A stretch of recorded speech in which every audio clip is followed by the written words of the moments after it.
Graça e paz. Estamos gravando alguns vídeos falando a respeito de ministérios e hoje eu vou estar falando sobre o Ministério da Reconciliação, mas durante a semana eu já gravei um vídeo falando sobre o Ministério Apostólico.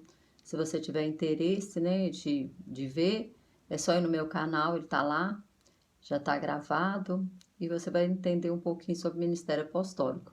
E durante a semana eu quero gravar um vídeo falando a respeito do Ministério Profético. Como que é o ministério profético hoje, como que era no passado, né? Como que Deus, ele usa esses dons, esses talentos, porque tudo isso que Deus nos deu, todas essas ferramentas, é para trabalharmos a favor de vidas, é para alcançar vidas, é para que vidas sejam salvas, é para que vidas sejam edificadas, né? É a edificação do corpo de Cristo, é para trabalhar para isso, para o aperfeiçoamento dos santos, para o ministério da obra, para a edificação, né, do corpo de Cristo. Esse é o propósito de todos esses ministérios.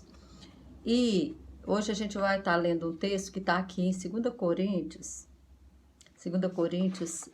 capítulo 5, do versículo 18 ao 20, fala assim: E tudo isto provém de Deus, que nos reconciliou consigo mesmo por Jesus Cristo, e nos deu o ministério da reconciliação. Ou seja, quando o homem pecou, ele ficou afastado de Deus. E Deus mesmo providenciou o meio para que o homem pudesse se reconciliar com ele através de Jesus. Mas aqui também está dizendo que ele nos deu esse ministério da reconciliação. Ou seja, nós fomos reconciliados em Deus e o Deus quer que nós hoje sejamos instrumentos para que outros também sejam reconciliados com ele. E o verso 19 diz assim: isto é, Deus estava em Cristo reconciliando consigo mesmo o mundo, não lhes imputando seus pecados, e pôs em nós a palavra da reconciliação. É o que eu acabei de dizer para você. De sorte que somos embaixadores da parte de Cristo, como se Deus por nós rogasse. Rogamo-vos, pois, da parte de Cristo, que vos reconcilieis com Deus. Então, esse ministério de reconciliação é o quê? O que é uma reconciliação? É quando duas partes, elas precisam fazer um acordo, não é verdade? Então, nós vamos reconciliar. Aquelas partes, elas estavam separadas, estava tendo atrito, estava longe uma da outra. Então, para haver uma reconciliação, tem que haver um acordo entre ambas as partes. Então, Deus fez a parte dele. Deus fez a parte dele nessa reconciliação. Ele enviou Jesus Cristo imputou em Jesus todos os pecados que estavam em nós e ele mesmo proveu o meio de reconciliar. Ou seja, a parte dele foi feita para que nós pudéssemos reconciliar e nos reconciliou com ele. Quando nós aceitamos Jesus, quando nós entramos, né, na família de Deus, estamos reconciliados com o Pai. E agora ele quer que, através de mim e de você, nós alcancemos outras pessoas para que também alcance essa reconciliação, para que essas pessoas também sejam reconciliadas em Deus. E isto não é Deus que vai fazer, porque o que ele tinha que fazer, ele já fez. Não é os anjos também. Os anjos até gostariam, mas isso aí quem vai fazer somos nós. Por quê? Porque o homem é que sabe o que é estar longe de Deus. Nós entendemos isso e nós podemos nos identificar com a necessidade do outro. Nós podemos nos identificar com alguém que está longe do Senhor. Né? Muitas vezes a pessoa o anjo ele não poderia jamais se identificar com a necessidade do homem porque ele não é homem, ele não ficou em nenhum momento longe de Deus. Então o que ele vai entender de reconciliação com Deus?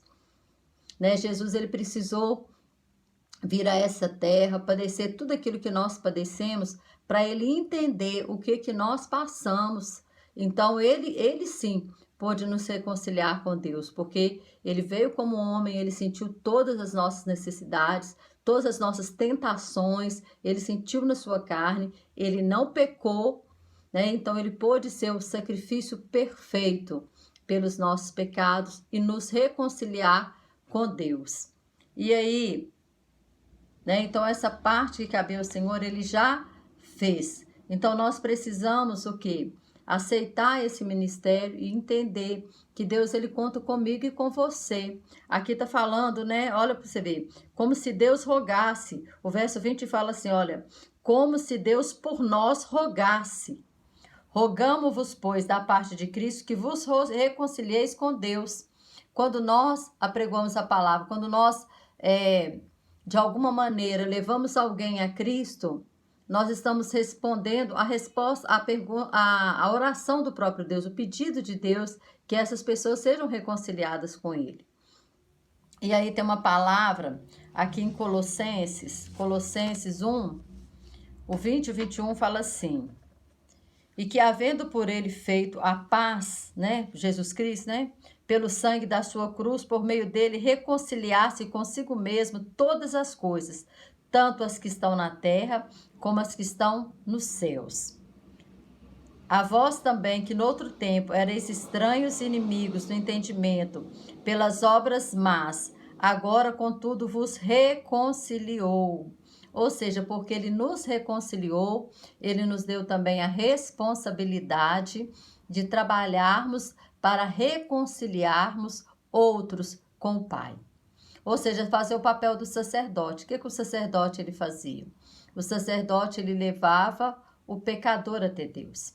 Ou seja, o pecador ele ia até o sacerdote, levava ali o sacrifício, ele colocava ali as mãos dele, né, o pecador sobre aquele sacrifício, como transferindo para aquele animal todos os seus pecados, e ali o sacerdote, então, ele aspergia aquele sangue no altar, ele oferecia aquele sacrifício, então ele era mediador entre o homem e Deus. E hoje nós somos sacerdotes. A palavra de Deus fala que nós somos sacerdotes reais, está lá em 2 Pedro, né? Nós somos sacerdotes reais. Então, nós somos essas pessoas que vão levar as pessoas até Cristo. Só que hoje nós temos que entender que muitas das vezes, o que nos impede às vezes de fazer isso? O que nos impede de sermos uma árvore frutífera? O que nos impede de produzir frutos?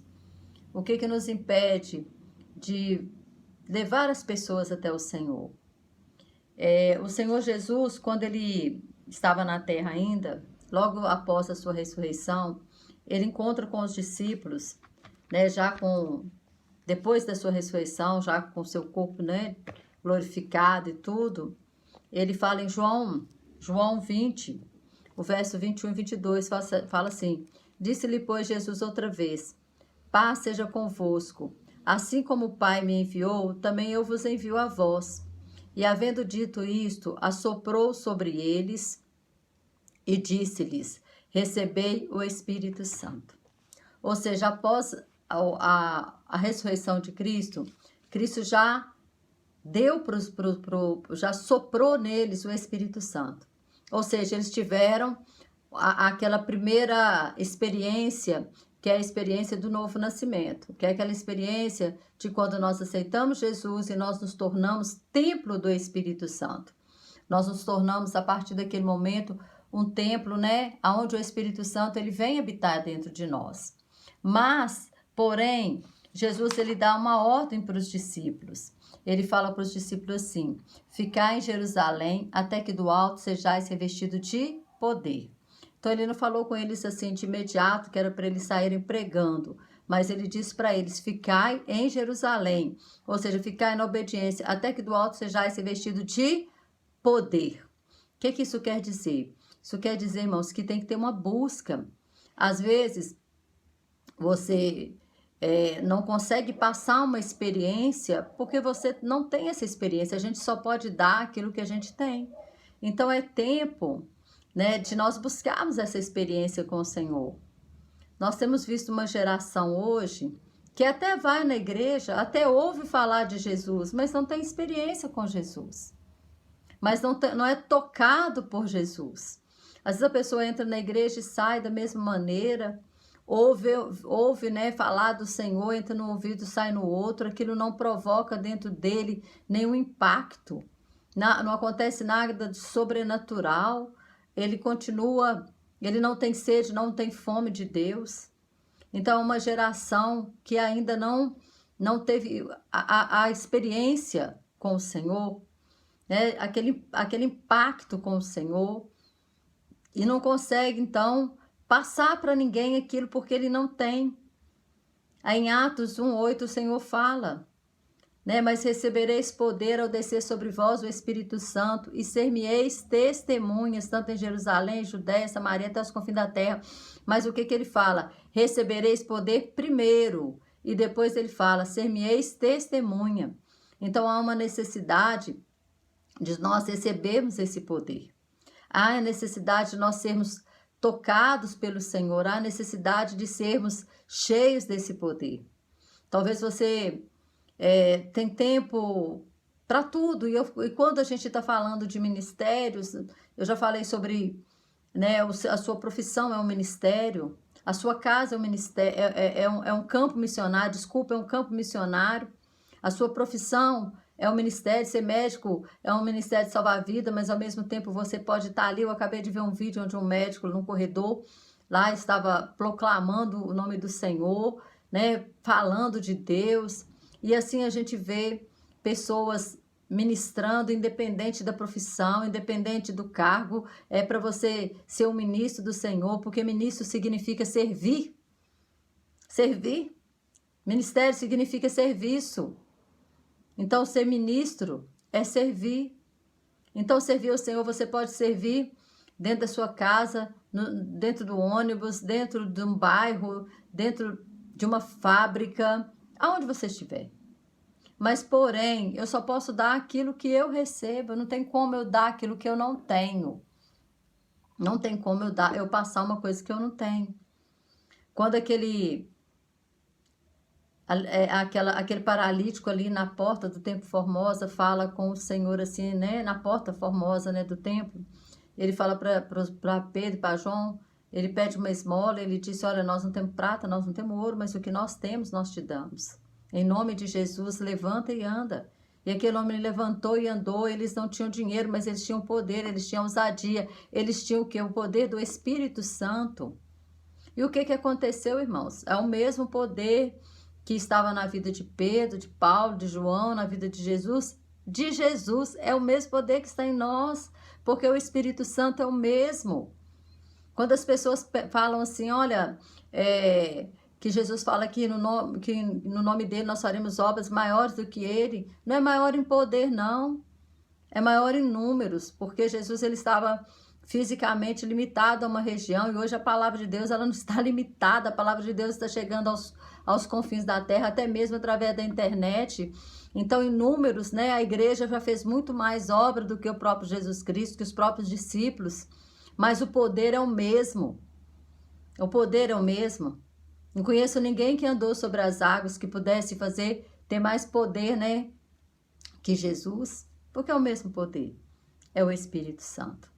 E o mesmo Espírito Santo está em mim e você. Mas o que aconteceu? Os discípulos, então, eles tiveram. Jesus, ele fala com eles, né, que eles receberiam poder. E aí eles iriam testemunhar. Então, eles tiveram que ficar aguardando esse poder. E onde eles ficaram? Eles ficaram num cenáculo. Fala que quando Jesus é assunto aos céus e eles voltam, né, do Monte das Oliveiras para Jerusalém, eles entram para um cenáculo, que é uma sala superior, um terraço de uma casa, e ali eles ficam mais ou menos 10 dias orando. Por quê? Porque Jesus morreu na Páscoa e também ele foi assunto, né, há 40 dias depois, e 50 dias depois da Páscoa era o Pentecostes. Então, se Jesus morreu na Páscoa, passou-se 40 dias, porque ele, mais ou menos 40 dias, houve aparições dele na terra, depois que ele foi assunto aos céus. Faltavam o quê? Mais 10 dias para o Pentecoste. E esses 10 dias, o que eles fizeram? Eles ficaram orando, eles ficaram se derramando, eles ficaram ali buscando esse poder, eles ficaram ali aguardando. E às vezes nós não sabemos, né, o que é esperar no Senhor. Esperar também é obedecer. É obedecer. Porque às vezes nós temos a hora certa para falar do Senhor para uma pessoa. Às vezes a pessoa tem um momento em que ela vai estar sensível à voz do Espírito Santo. O Espírito Santo está ali preparando aquela terra e na hora certa, o Senhor, o Espírito Santo, ele vai te usar. Tem a hora certa para o Espírito Santo te usar para uma determinada situação, para uma determinada obra, mas nós temos que estar atento à voz do Espírito Santo. O nosso ouvido tem que estar sensível a esse Espírito Santo. Então, o que eu entendo aqui? Eu entendo que primeiro Deus, ele precisa trabalhar em nós, primeiro Deus precisa trabalhar em mim e você. Deus colocou muito no meu coração de falar sobre os ministérios, de entendermos que nós estamos vivendo os últimos dias nessa terra e que esses últimos dias nós temos a necessidade de proclamar o Evangelho, porque para que as pessoas elas não sejam condenadas eternamente, não morram eternamente, mas elas tenham vida e vida eterna. Para isso nós estamos vivendo esses últimos dias. E Deus quer trazer, né, um renovo na sua igreja, um despertamento, mas não existe avivamento sem arrependimento, sem confissão de pecado, sem rendição. Não existe avivamento. As pessoas querem ser avivadas, mas não houve arrependimento, não houve confissão de pecados, não houve mudança de vida, nada disso. Então não vai haver avivamento. Para haver avivamento tem que haver quebrantamento em primeiro lugar. Então nós estamos neste lugar que nós precisamos de quebrantamento nesta hora.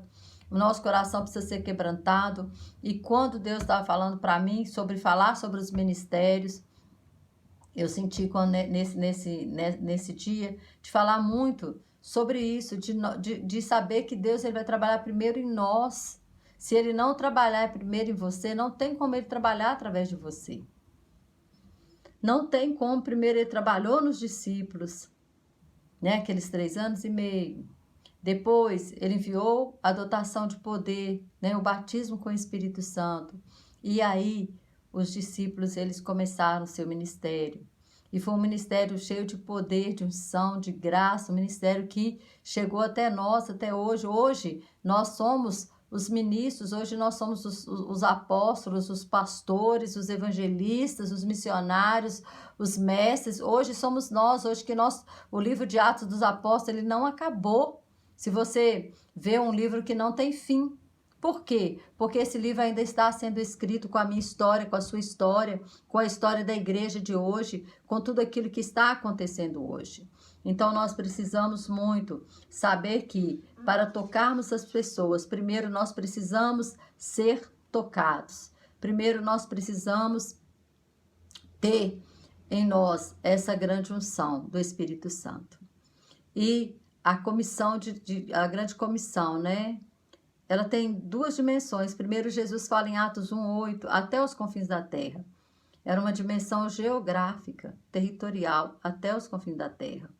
Mas quando ele fala em Mateus 28, ele fala, né? Ide por todo mundo e fazei discípulos. Ali já é uma dimensão de ensinar. Fazer discípulo, para mim fazer um discípulo, eu preciso ser um discípulo. Se você não for um discípulo, você não vai fazer discípulo. Então, nós precisamos disso, muito mesmo. Sermos trabalhados, sermos talhados pelo Senhor, para que o Senhor trabalhe através da nossa vida. E isso, irmãos, é urgente. O tempo chegou e agora é. Senão não tem como você deixar para amanhã, porque nós nem sabemos se o amanhã virá. Então é urgente. É urgente nós nos dobrarmos o nosso joelho, nós nos colocarmos mesmo nessa posição de nos humilhar diante de Deus, de pedir ao Senhor esse toque, essa chama, sabe? Eu tenho sede e fome de Deus demais. Eu sou de uma época em que a gente era incendiado pelo Espírito Santo. E hoje, muitas vezes, a gente vê uma geração que você está pregando, um está abrindo a boca, o outro parece que está pensando, sei lá, em quantas outras coisas, o outro está no WhatsApp, o outro está, sabe? E a gente vê que as pessoas, às vezes, foram na igreja para quê? Passear? Ficasse em casa. Infelizmente, é difícil de dizer isso, mas as pessoas perderam a fome e a sede do Senhor. E nós não podemos fazer isso. Se você é uma pessoa dessa que perdeu a fome e a sede do Senhor, ore a Ele hoje e fala: Deus, eu quero que o Senhor reacenda a sua chama em mim. Reacenda essa chama para que eu possa contaminar, contagiar, incendiar esse mundo com o poder do Senhor, com a chama do teu Santo Espírito. Amém? Irmãos, então que o Senhor possa continuar falando no teu coração e que possa nascer em você esse desejo, sabe? Essa fome, essa sede do Senhor, desesperado, né? Como aquele hino fala, Senhor, estou desesperado por Ti. Desesperado. Que nós venhamos diminuir, que o Senhor venha crescer a cada dia nas nossas vidas. Mas para isso, que nós venhamos nos humilhar, que nós venhamos nos derramar aos pés da cruz. Amém? Que o Senhor continue falando ao teu coração. Durante a semana eu vou estar postando um vídeo sobre o ministério profético. Amém? Que Deus continue te abençoando.